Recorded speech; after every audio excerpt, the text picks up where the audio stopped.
You are listening to the Fantasy IPA podcast. Can't wait. It's time to go eat, baby. See. Your audio hangout for the latest intel, projections, and analytics. Hey, we are playing to win. I'm in a league of my own. They ain't ready for me. Visit us at fantasyipa.com and follow us on Twitter at fantasy_IPA. It's a man's day. This is a man's day. Let's do this.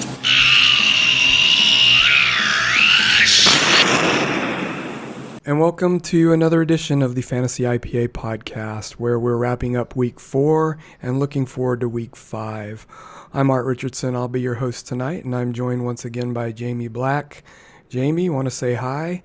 Any high-level thoughts on Week 4? Week 4 was a strange week. There were some people that came, bounced back. Some of your regular players like Julio Jones.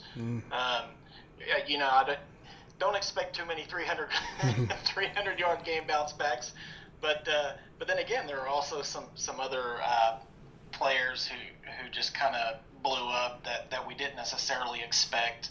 Like Fozzie Whitaker in Carolina had a pretty big game out of the bat, mostly catching the ball, and then when Cam Newton went down, Anderson came in and looked good. So Week 4 still didn't quite feel normal yet.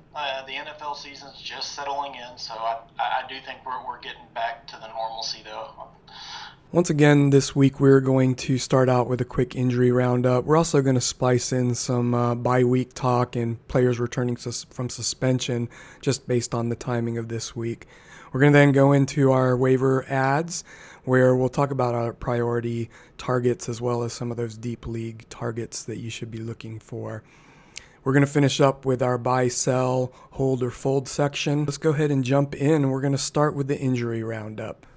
Starting with the quarterbacks, Cam Newton suffered a concussion in Week 4 against the Falcons in a kind of a crazy play where Cam thought he might just stroll into the end zone and got popped. He did leave with a concussion. He'll be in the protocol this week, although he does have an extra day to get ready as they're playing the Tampa Bay Buccaneers on Monday night. So keep an eye on it. Derek Anderson actually put up some good numbers in limited time in relief of Cam on Sunday. Trevor Siemian suffered a shoulder injury that looks to be an AC sprain. Kubiak stated that Siemian is the starter but is day-to-day. There's also reports that it could be a 1 to 2 week injury, so pay close attention. Latest I've heard is that the Broncos are hopeful that Siemian will be able to play. Carson Palmer suffered a concussion, and we'll have to go through the NFL concussion protocols before playing. This one's a little tricky because he is playing Thursday night. They did sign another quarterback today, so keep an eye on this. Drew Stanton would be his replacement if Palmer is not ready to go. On to the running backs. Jamal Charles, he played sparingly against the Steelers, and the Kansas City Chiefs have a Week 5 bye, so look for Charles to pick up some fantasy-worthy workload in Week 6. Kenneth Dixon is on track to play in Week 5. Now, Dixon looked good in the preseason. Terrence West had quite a day on Sunday, so look for Dixon to be worked in slowly. He right now is perceived by many as the most talented back in the Baltimore, so it may be a matter of time. Doug Martin is likely to sit out through the team's Week 6 bye. There is a chance Martin could suit up in Week 5, but with a very, very capable Charles Sims in place, I would be surprised if they pushed it with Martin as opposed to letting him get that extra week of rest. Benny Cunningham suffered a hamstring injury in Week 4 against the Cardinals. He'll be evaluated further Monday, but the main fantasy point here is that with him out of the lineup, Gurley did see an uptick in the passing game. So keep an eye on Cunningham, and if he's out, could be a little bit of a boost to Gurley's production. Dwayne Washington left the team's Week 4 game because of an ankle injury. It's being reported as a sprained foot and ankle. The Lions are hopeful that he will not miss any time in an already depleted backfield. Moving on to the wide receivers. Des Bryant, although he did not play in Week 4, looks like he has a chance in Week 5, although no injury updates have been supplied. Keep an eye on that one. Devin Funchess was forced from Carolina's game with a toe injury, so he'll be evaluated further on Monday. At this point, I do not have any further information. Tyler Lockett, although he's been playing, comes out that he may be playing through a torn posterior or torn PCL in his knee. So this just may limit his role in the offense and may be an explanation for his lack of explosive plays thus far. So may just temper expectation if he continues to play through the injury. Kevin White injured his ankle and left in the third quarter, was not able to return. So monitor this situation. John Fox is being very tight-lipped about where he is. So keep an eye out on this one, as Kevin White has turned into one of the most used targets over there in Chicago. Willie Snead looked to be fine physically despite only having a single target in last week's game. So watch out, because toe injuries can be tricky. Make sure to monitor this one, especially if you're an owner of Michael Thomas, and that if and when Snead has missed time, he looks to have been the beneficiary. For the tight ends, Zach Ertz said his MRI came back clear and he plans to play Week 5 against the Lions. So the Lions have been giving up quite a few points to tight ends. This would be a great game for Ertz to be back. Eric Ebron, while he toughed it out and played, he still racked up a couple injuries to his ankles and knees that have been bothering him these first couple weeks.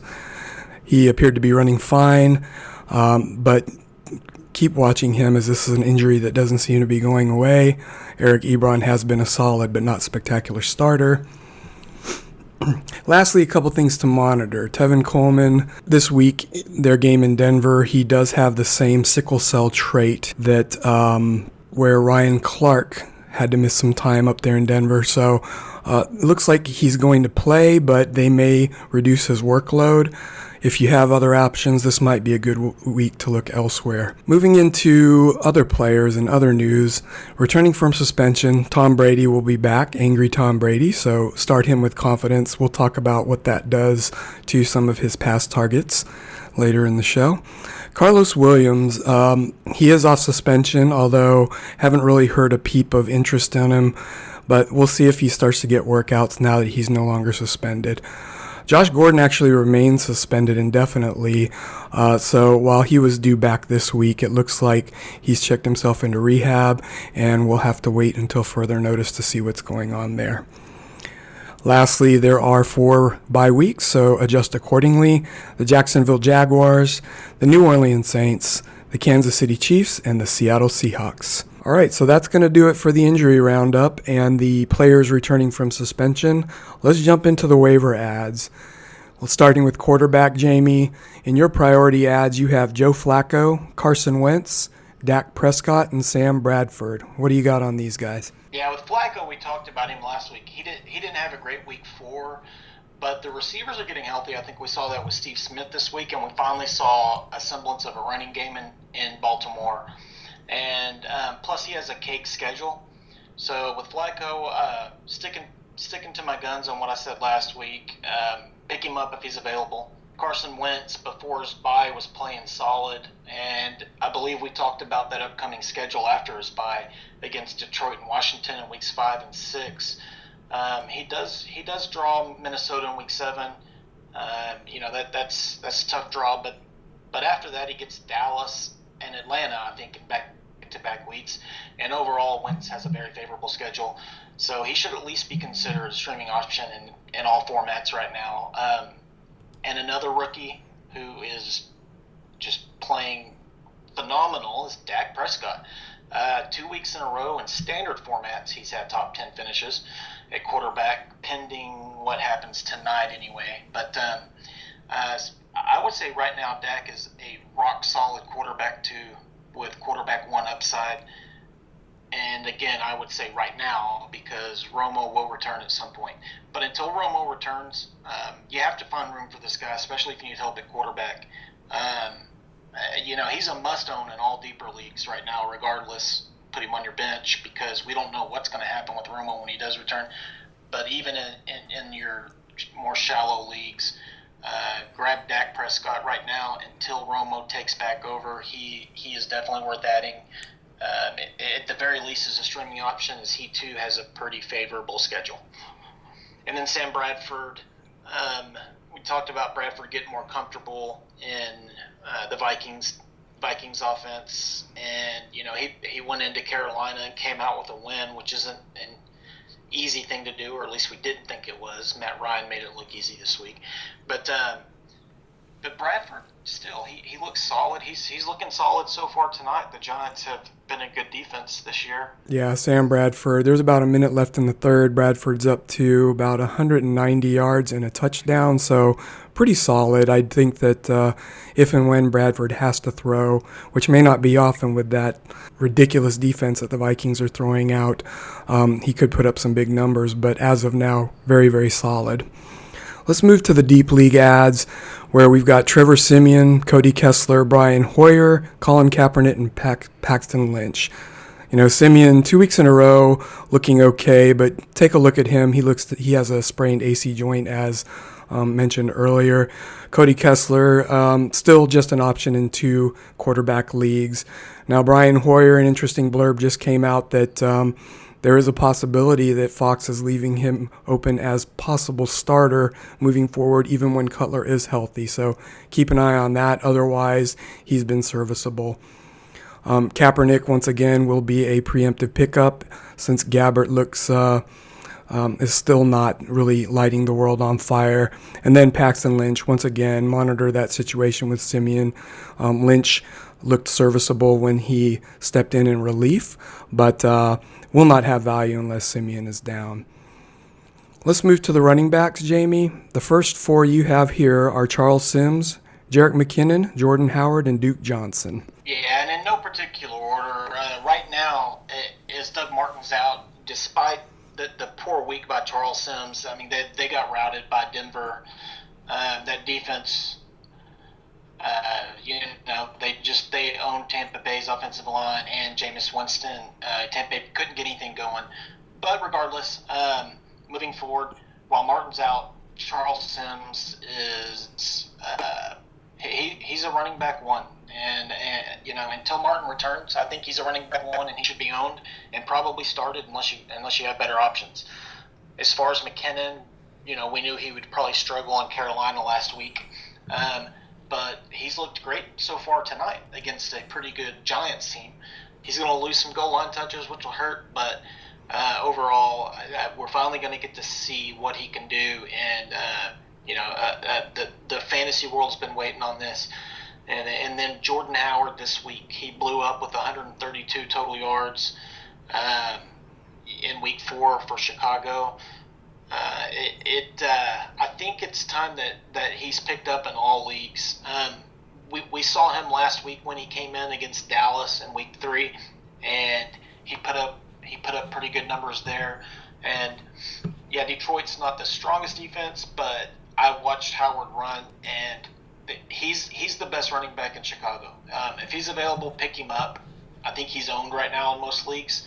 So hopefully you guys listened to us last week. I really mentioned him. And then Duke Johnson.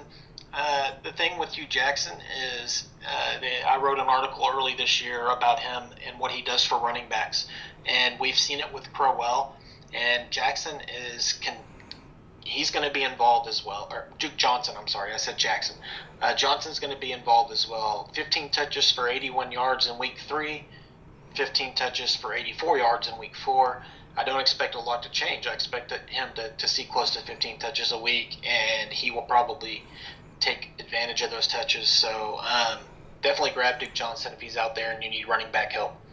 Yeah, Jamie, you mentioned McKinnon, who at this point we're going into the 4th quarter, 12 for 64 on the ground, also 5 targets in the receiving game, catching 3 of those for 10 yards. Now, you also mentioned that Asiata could vulture some goal line touches, and that did happen in this game. Definitely in PPRs, McKinnon's going to get that boost. He may be hampered a bit by Matt Asiata. Jordan Howard, you mentioned, hopefully you got him last week. He is about 82% owned in Yahoo leagues as of now.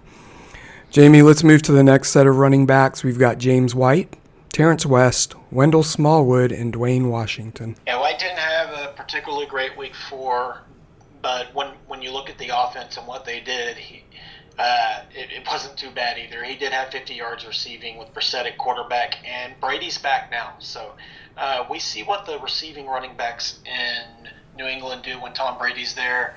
if White's available, you need to grab him if you need help at running back, in PPR leagues particularly. He will help a lot there, especially with Brady. Now, Terrence West finally got a chance to be featured as a running back in Baltimore. They've been kind of switching between Forsett and West. This week they gave West kind of a full workload, and he came through for over 100 yards rushing. It's my opinion that he should be picked up in all formats right now. I do think that Dixon is going to push him, but until that happens, right now it looks like West is the best option on the ground in Baltimore. Wendell Smallwood, we talked about him last week. Philadelphia's on a bye, so there's a good chance he's out there on your waiver wire. And, I've read a lot of the hype, and he definitely looked like the best running back in Philadelphia entering that bye. We'll see what happens with Matthews coming out, how healthy he is, how much he affects the running game. But, if Smallwood is given a chance, he can definitely do some damage. So if you need running backs, if you need help at running back, you could do worse than Smallwood. And then Dwayne Washington, it's unfortunate he got injured early in this one. I really wanted to see what he could do after a decent showing in Green Bay, who's tough against the run. He had 4 touches for 19 yards unofficially. One of those runs was called back, but he left early.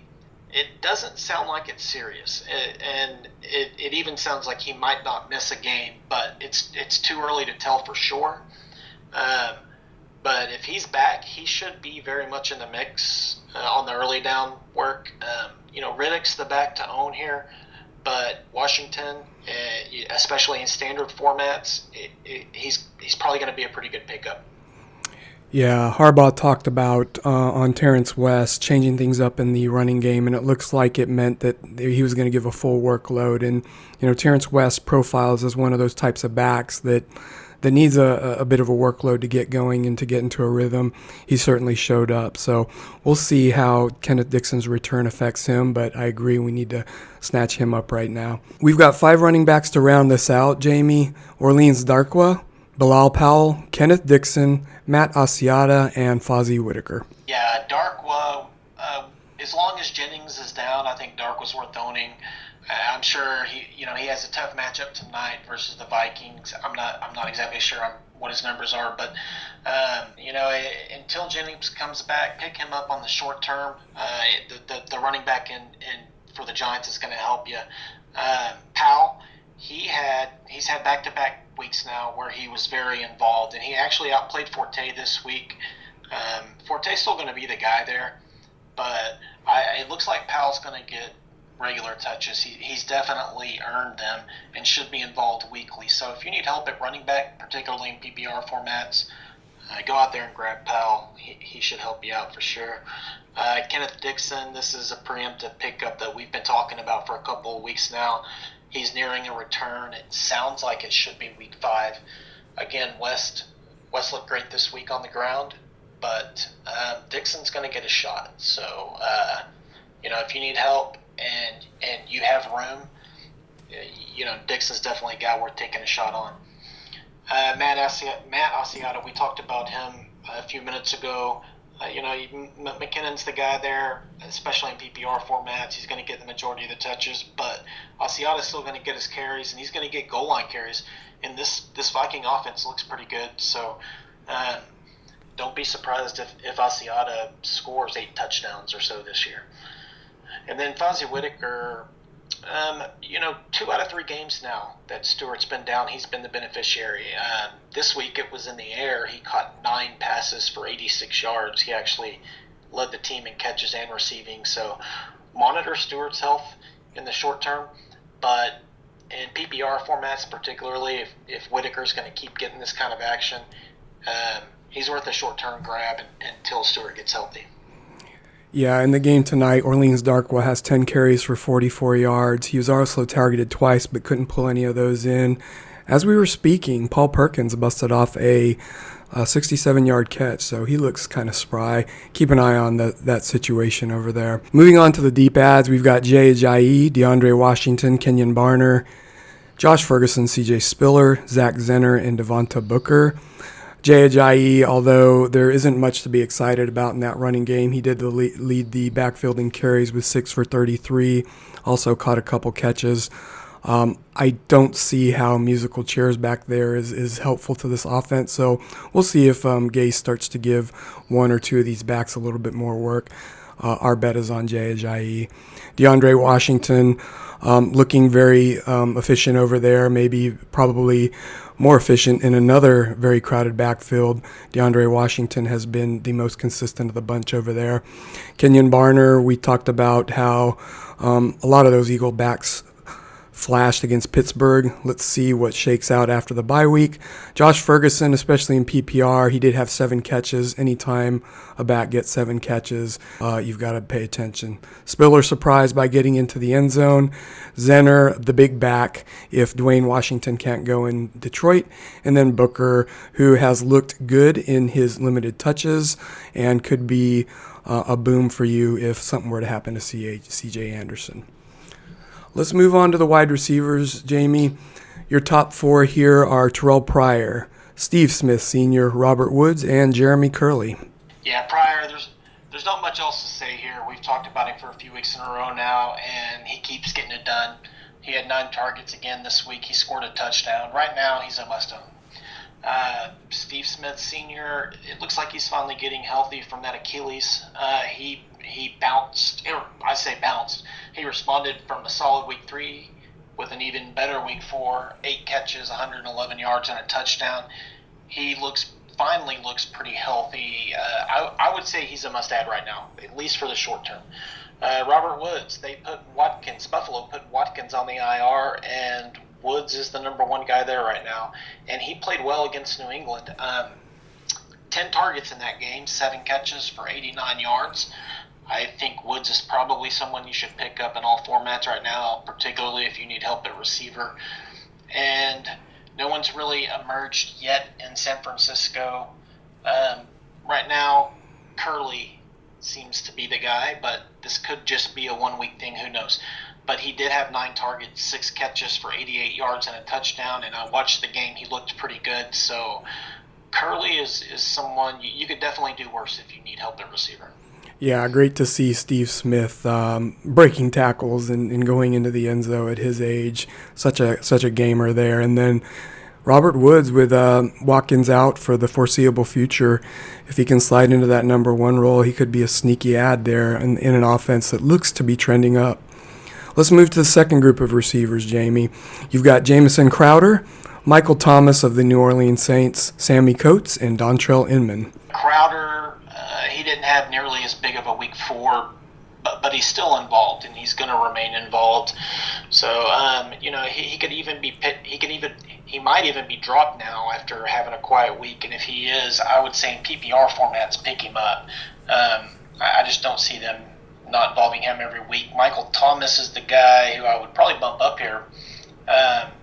Week in and week out, he's putting up numbers, and they're not huge. It's just consistent. 9 targets, 4 catches, 44 yards, and a touchdown.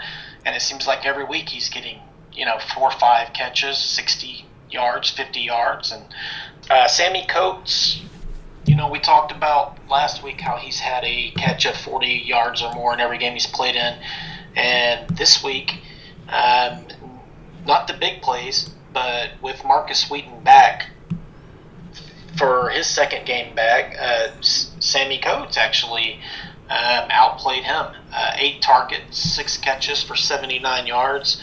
So he's gone over 50 yards in every game this year. It looks like Coates is the guy to grab there instead of Wheaton, at least for now.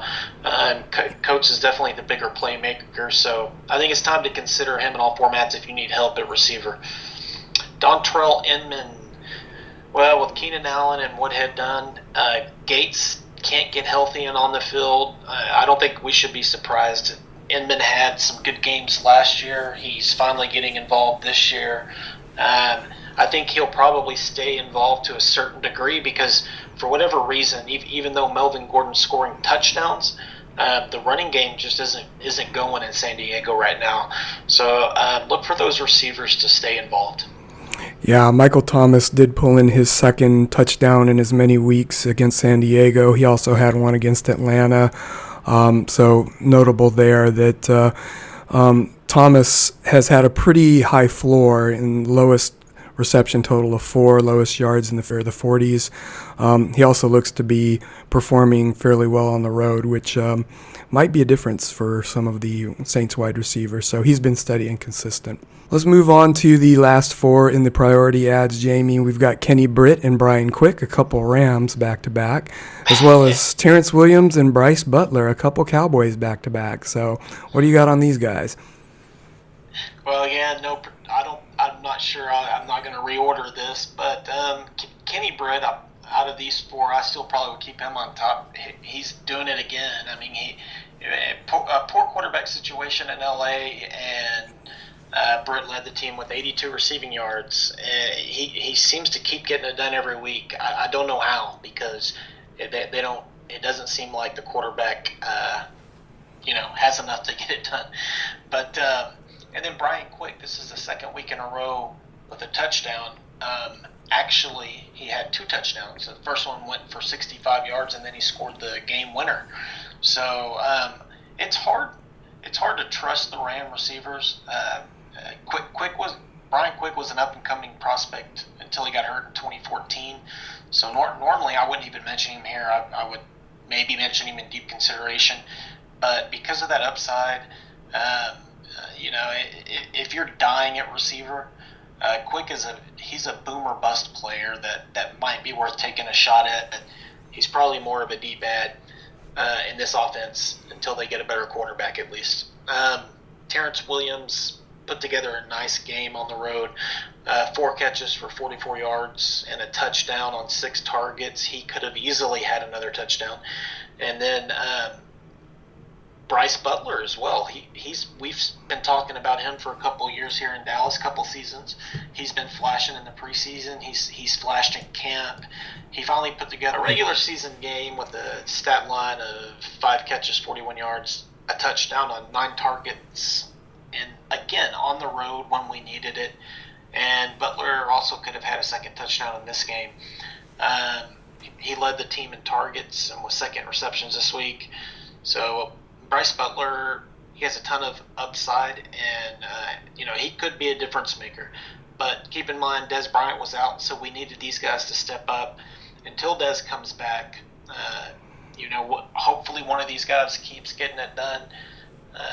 It's probably Terrence Williams is going to get more chances, but I think Butler has more upside here. Yeah, I like Butler especially in the red zone, where Dak is not scared to put up 50-50 balls, and he seems to do it very well. As far as Brian Quick, in the realm of coach speak, when you hear that the game is slowing down for some people, that is definitely music to fantasy owners' ears, and that's exactly what Fisher said about Quick this week. So keep an eye on him. Let's move to the deep league ads for the wide receivers, where we have the ever-present Seth Roberts, who just makes plays when called upon. Now, he's hurt because he is third in the pecking order behind Crabtree, who had a big game, but Roberts, once again, good for a spot start in deep leagues, and also really good if something were to happen to one of those 2 receivers over there between Cooper and Crabtree. Rashard Matthews, the big acquisition in the offseason, surprisingly not getting as many snaps as you would think, but he's making the most of them. This week he led his team in receiving yards. So in deeper formats, Matthews is an option there. Chris Conley, deep threat over there in Kansas City. Eddie Royal, who's been very productive, and the perennial fantasy tease, who you could pick up and spot start. Hopefully you won't catch him on a down week. Jalen Strong had 5 for 31. Anquan Bolden, the venerable one who just keeps doing it. Definitely in PPR, definitely a red zone threat. Albert Wilson, once again, in that Chiefs offense. So hadn't heard much out of him, but he showed up with 5 for 52 on 8 targets.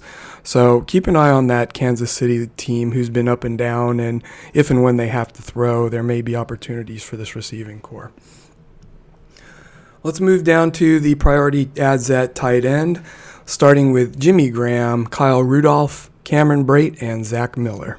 Yeah, and last week, the first thing I said about Jimmy Graham is don't get too excited. This week, the first thing I'm going to say is, okay, get excited. 2 weeks in a row, over 100 yards. He looks like he's back, or at least close to back. He's definitely back to being a top-end tight end one. And he needs to be owned in all formats right now. He's got a rapport with Wilson, so, pick him up if he's out there. Kyle Rudolph is going to keep getting it done with Sam Bradford at quarterback. He again tonight caught a touchdown pass. This guy's finally becoming the tight end that all the fantasy owners thought he was going to be a few years ago. There's a very small chance he's on your waiver wire. It looks like he's only available about 23% of the leagues. If he is, those 23%, grab him. Cameron Brate, we talked about last week Tampa Bay dropping Austin Severus-Jenkins, and we said to grab Brate in all formats. He was targeted 10 times and caught 2 touchdowns in week 3. Well, against a tough Denver D in week 4, he was targeted 8 times. Not a huge game, but he tied for the team high in catches with 5, and he led all Bucs receivers with 67 yards. Probably the last time I'll mention him, unless he continues to only be owned in 10% of the leagues, which is what it looks like. But he needs to be picked up, and so far people aren't doing it. Take advantage now. Zach Miller, he wasn't nearly as busy this week as he was last week, but he did catch a touchdown pass again. He's going to stay involved, and especially if White misses any time. White was banged up this week, but regardless of whether White's in there or not, Miller's going to stay involved, and it seems like he's got more of a rapport with Hoyer right now. And as Art mentioned earlier, that Hoyer's going to have a chance to keep playing quarterback in that offense. Yeah, definitely color me excited. Great to see Jimmy Graham once again, 2 weeks in a row. Let's hope he can keep it up. Kyle Rudolph, we're about 9 minutes left in the game in the fourth quarter, and Rudolph has already posted 5 for 55 and a touchdown on 7 targets. So, he's at this point, keep starting him until he lets you down, but he's in the top 5 of tight ends as we speak. So keep plugging in Kyle Rudolph and grab him if he's happened to slip through in one of your leagues. Let's move to round out the priority ads from the tight end position, Jamie. You've got Charles Clay, Hunter Henry, and Dennis Pitta. Yeah, with Clay, they talked about getting him involved in week 3, and they didn't really do it. But they did in week 4. They got him more involved, and especially now with Watkins on the IR, they're going to need him. So I do see him staying involved every week. He was targeted 7 times this week. He caught 5 for 47. New England's a tough place to play, so I do see some bigger games coming from Clay. Hopefully they keep him involved, and if so, he should be worth a pickup. Hunter Henry, he's been impressive. He followed up a solid week 3 with 4 catches, 61 yards, and a touchdown on 7 targets in week 4. So right now, until Gates is healthy and productive, it's time to grab Henry. And then Dennis Pitta, he didn't have a great week this week, but we've talked about what he's done the last couple of weeks. It looks like he's still available in 35% of leagues out there. Pick him up. If you need help at tight end, this guy's going to finish top 10, I'm sure. And he's definitely got upside, and he has chemistry with Flacco. So grab him for sure if you need help. Yeah, Hunter Henry may be that proverbial genie that has been let out of the bottle that you just can't put back in. He's shown very well, and even with the Gates return, with the injuries that not only to Keenan Allen but to the running back, I could still see enough to go around to keep Hunter Henry as a spot start. Let's move to the deep league ads for the tight end position, where we've got Garrett Selleck, who with Vance McDonald out and ailing has been serviceable. He did catch 5 for 79 in week 4. Ryan Griffin, 2 weeks in a row, pretty solid. With Bill O'Brien calling plays, he got quite a few targets over there, so keep an eye on that. We had C.J. Fedorowicz, but keep an eye because he does have look to have a left MCL sprain.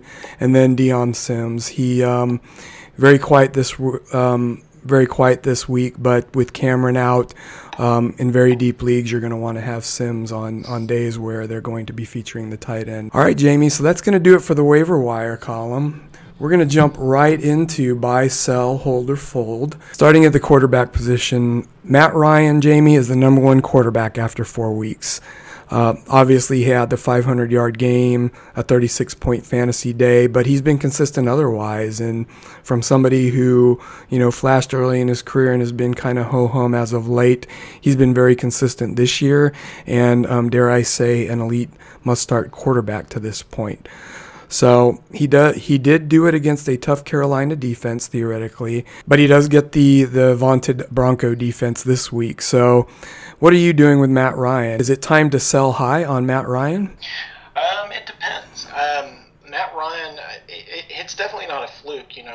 We saw him after he came in the league. He progressively continued to get better year in and year out, and he eventually got up to where he was throwing for 47, 48, 4,700 yards, somewhere in there. He just never quite got those touchdowns up in the 30 area that would have made him elite, and that is going to happen this year, I think. Also, he does have a pretty favorable schedule. He does have some tough games coming up, but he plays the Chargers, the Packers, the Bucks. He plays the Rams, the 49ers, and the Saints. I know he plays all those teams again, so favorable schedule.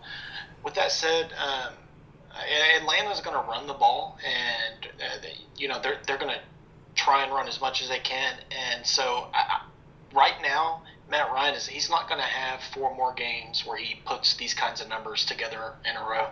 And so if you could sell him for I don't know, if you have a solid backup quarterback and you can get someone who's bumming on DeAndre Hopkins or something right now, I say do it.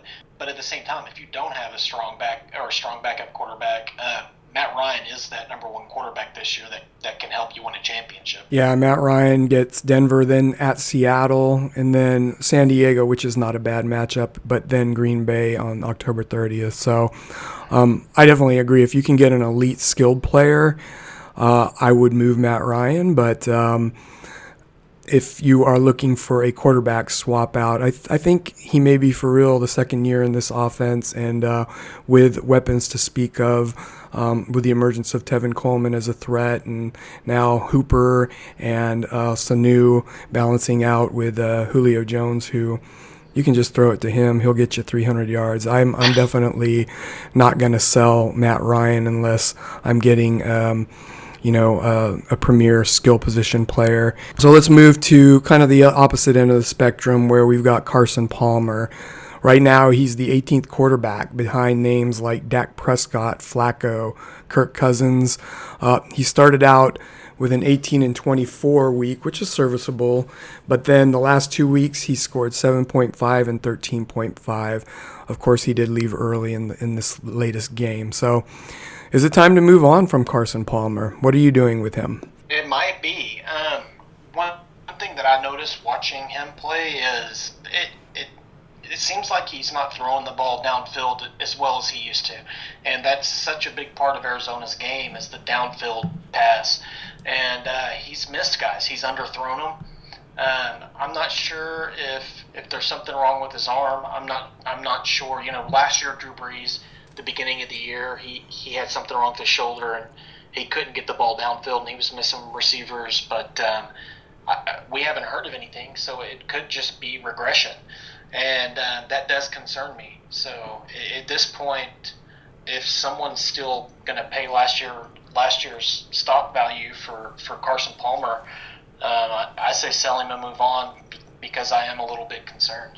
Yeah, I think for me, he just no longer in the must-start category. So kind of lump him in with a lot of those different streamers that you see right now within the quarterback landscape.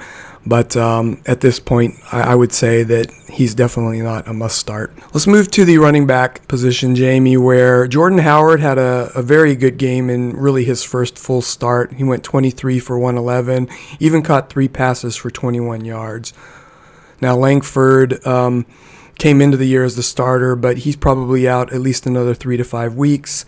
Kadeem Carey was doubtful this week. He did not end up playing, but there's a possibility that he could eat into Jordan Howard's workload. So what do you think about Jordan Howard? I think he's pretty impressive. He's looked impressive in both games now that I've seen him play in against Dallas and Detroit.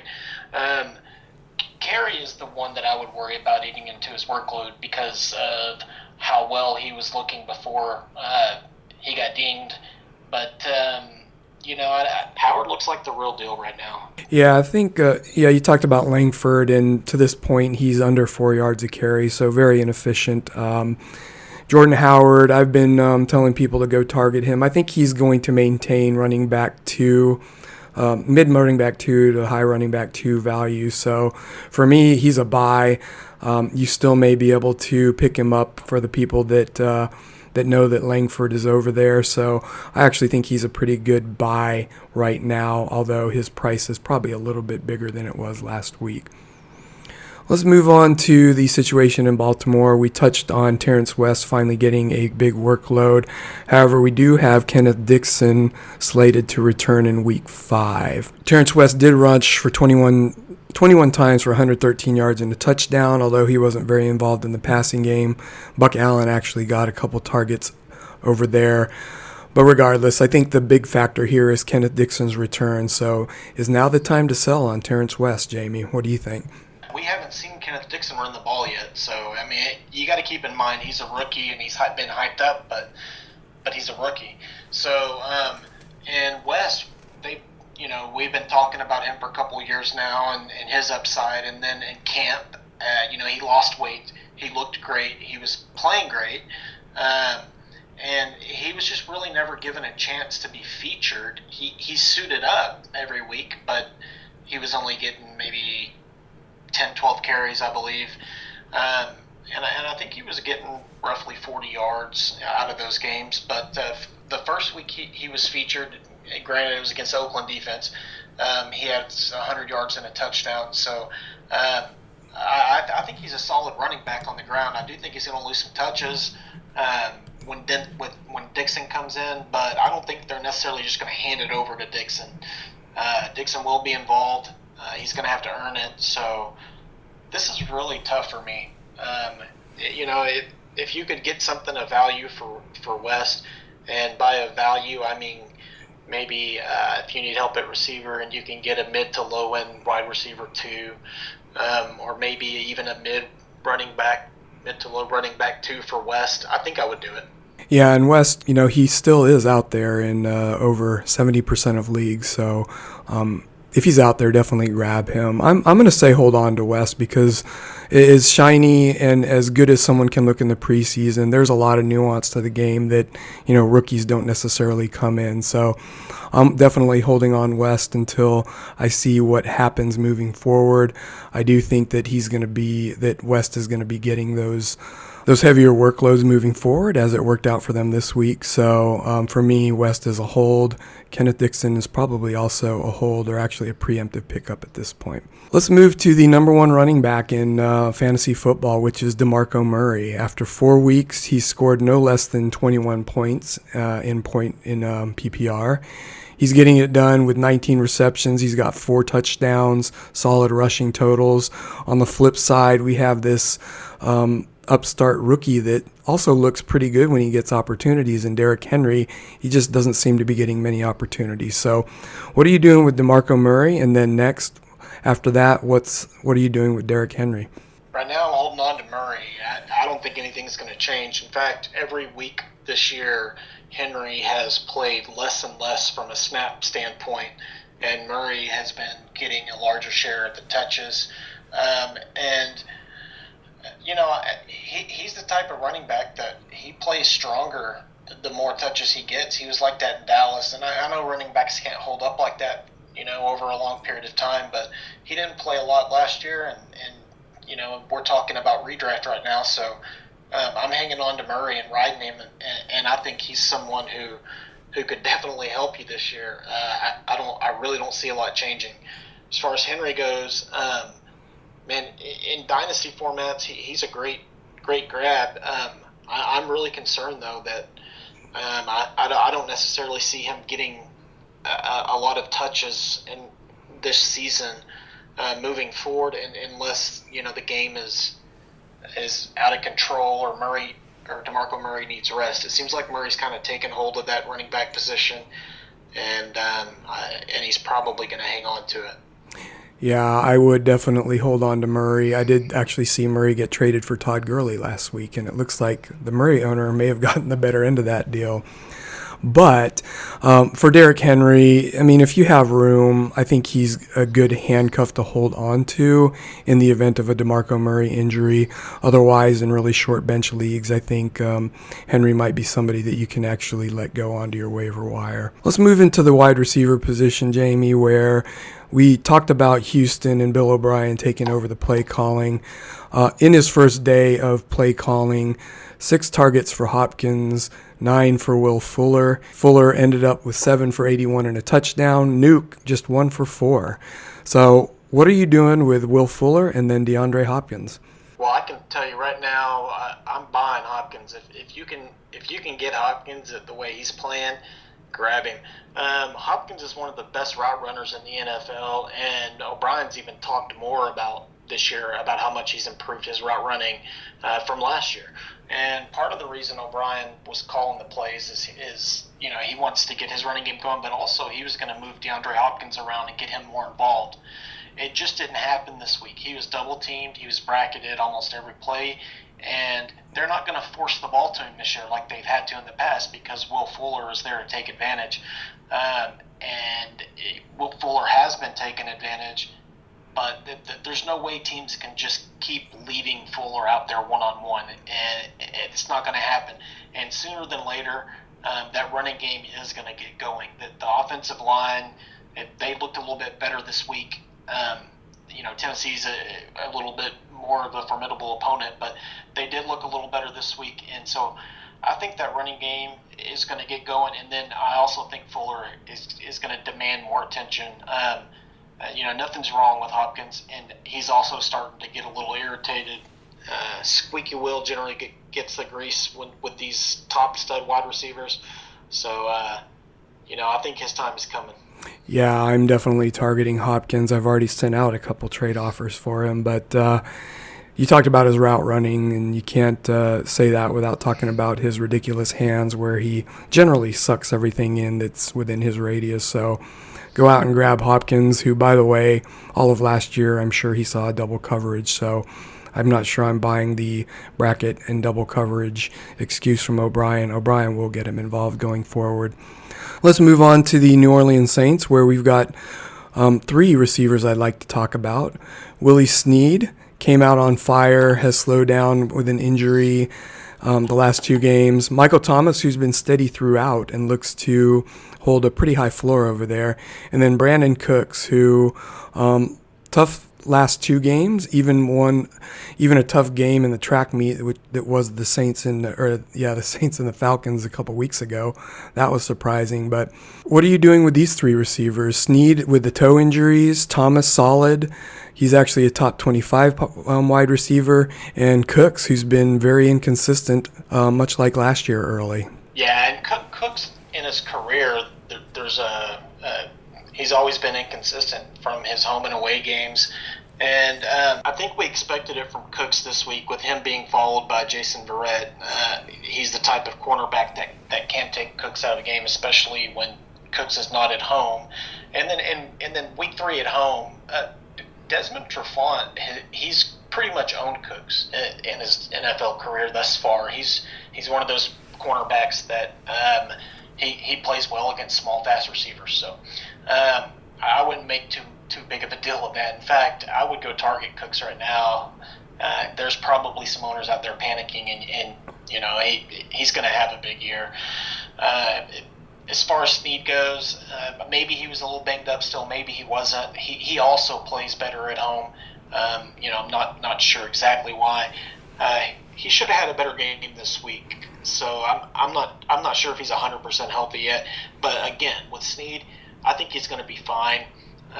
He's not the number 1 receiver that Cooks is there, but I definitely think he's the number 2 receiver. And Thomas, I think I don't really think much changes there. I think he's just that consistent guy. He's got the right size, to pull down the ball 4 or 5 times a game, to get those 40, 50 yards, and to get the occasional touchdown. And by occasional, I mean probably every other week or close to it. He'll probably score 6, 7, 8 touchdowns this year. I would say 6 is a floor. So I wouldn't be surprised if he scored 8, maybe even 9 touchdowns. Yeah, I agree. Cooks is definitely a buy low candidate. And you can generally start him at home with confidence. Thomas, I think, he's not the type of player that has blow-up games, so he may be able to be acquired at a low price as well. For me, he's definitely a hold, but if somebody is into those people that have the blow-up games as opposed to the high-floor guys, and you want to plug him in weekly with some other higher ceiling guys, I think Thomas might actually be a good target right now. And then Snead, you got to hold right now. You're not going to get much value for him, and you can see what he does, especially playing in the dome. So I would hold on to Snead as well. Let's move on to our last situation where, we were going to talk about Gronk, but I'm going to go ahead and toss Edelman in as well. So this is the Brady returns game. Angry Brady, as I've heard him be called. So, Gronk has been back for 2 weeks, used very sparingly, and actually used a lot in the blocking mode. And Martellus Bennett continues to see significant targets. Edelman, obviously, generally a PPR monster, hasn't been the past couple of weeks with Brissett under center, but they get Brady back. So what are you doing with Edelman? What are you doing with Gronk? I'm hanging on to him, and I'm firing him up, especially this week. Actually, moving forward, Tom Brady's back. I guarantee you he is ready for this game. He's probably been watching film on Cleveland since week 1, and I feel sorry for the Browns this week. I really do. I think, I know the timing. People are going to talk about the timing and all this and that, but I'm pretty sure he's going to mentally, he's already ready. He's going to get on the field, get some of that timing down, and I think New England's going to come out, and Brady's just going to shove it down Cleveland's throat this week. Yeah, I think Edelman is a great target, especially in PPR, where he's going to have that 6 to 7 catch floor, and he's probably going to flirt with low-end number 1, wide receiver 1 numbers, as he usually does with Brady in there. Gronk, you talk about the cream rising to the top. Well, he is the cream, Jamie, so I know that the last 2 weeks have been very frustrating, so now might actually be the time to capitalize on that. So go get the cream. He will rise to the top. I agree. Get you some Gronk. All right, Jamie, that's all the time we have for today. And thanks again for bringing the waiver wire knowledge and talking about these buy low, sell highs. And I mentioned the 4 bye-week teams, so now is just as important as ever to make sure you're scouring the waiver wire. But that's going to do it. Make sure you're following Jamie at FIPA_black. That's FIPA_black. Make sure you follow us at fantasy_IPA. And as always, you can check out the written content, specifically with the waiver wire column at www.fantasyipa.com. That's going to do it for this time. Thanks for listening, and until next time, make sure you get you some IPA. Adios. Thank you for listening to the Fantasy IPA podcast. Visit us at fantasyipa.com and follow us on Twitter at fantasy_IPA. Hail to the king, baby. To the house, baby. Please subscribe and review at iTunes, Stitcher, or your favorite podcast provider. Call truck. That's called truck. See you next time, and until then, make sure you get you some IPA. Come get some. Get some. Get some. Get some. We just want to say thank you for all the love. And we're out.